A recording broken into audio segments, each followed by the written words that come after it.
علیکم۔ امید کرتا ہوں کہ آپ سب لوگ خیریت سے ہوں گے۔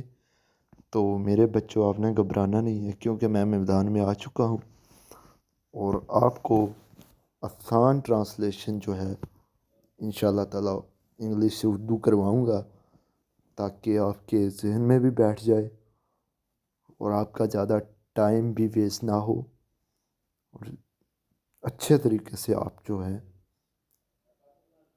انگلش کی بک کو سمجھ سکیں اور آپ کی انگلش اچھی ہو اور گریڈ مارکس لیں آپ۔ تو چلیں سٹارٹ کرتے ہیں۔ Chapter number 1 English. چیپٹر کا نام ہے جی حضرت محمد صلی اللہ علیہ وآلہ وسلم the kindness and forgiveness، means آپ صلی اللہ علیہ وسلم کی شفقت اور معاف کرنے کی طاقت۔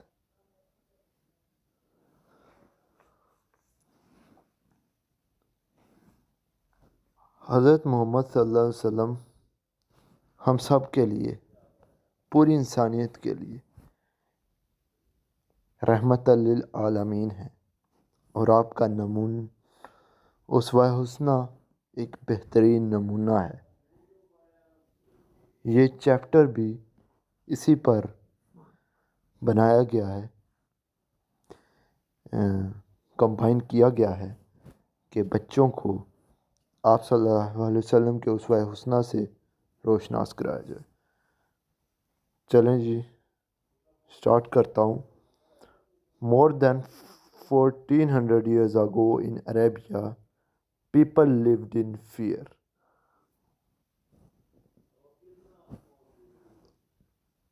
1400 سال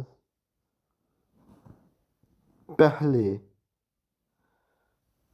عربیہ کا جو ترجمہ ہوا ہے عرب میں لوگ خوف میں رہتے تھے۔ ساتھ ساتھ آپ نوٹ بکس پر لکھتے جائیں۔ They were afraid of their neighbors and other tribes۔ وہ اپنے ہمسایوں اور دوسرے قبائل سے خوف زدہ تھے۔ They were even afraid of their idols۔ حتیٰ کہ وہ اپنے ہاتھوں سے بنائے گئے بتوں سے بھی خوف زدہ تھے۔ حتیٰ کہ وہ اپنے بتوں سے بھی خوف زدہ تھے۔ اب یہ بات سمجھنے والی یہاں پر کہ اس کا کیا مطلب ہے۔ عرب کے لوگ جو ہیں وہ اس وقت بت پرستی کرتے تھے، جسے آج کل ہندو کرتے ہیں۔ وہ بھی ہندو ہی تھے ایک قسم کے۔ تو وہ جو ہے ہاتھوں سے بنائے گئے بتوں کی پوجا کرتے تھے۔ تو ان کو اپنے بتوں سے بھی ڈر لگتا تھا کہ یار یہ ہم نے نافرمانی کر دی اس بت کی، اگر ہم نے یہ نیاز نہ چڑھائی، یہ منت جو مانگی تھی وہ پوری نہ کی، تو یہ جو پتھر کے بت ہیں یہ بھی ہمیں جو ہے وہ نقصان پہنچائیں گے۔ اسی لیے وہ جا کے تو ان کے آگے گڑ گڑاتے تھے کہ نہیں جی ہمارے اوپر شفقت کیجیے گا۔ حالانکہ وہ کچھ کر تو نہیں نہ سکتے، پتھر کیا کر سکتا ہے، کچھ بھی نہیں۔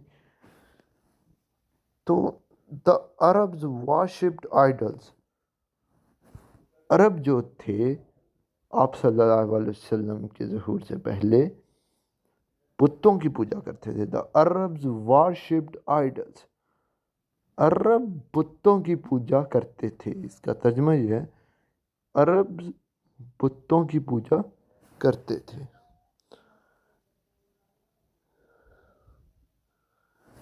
In their ignorance they would bury their newly born daughters alive۔ وہ اپنی جہالت میں اپنی نوزائیدہ بیٹیوں کو بھی زندہ دفن کر دیتے تھے۔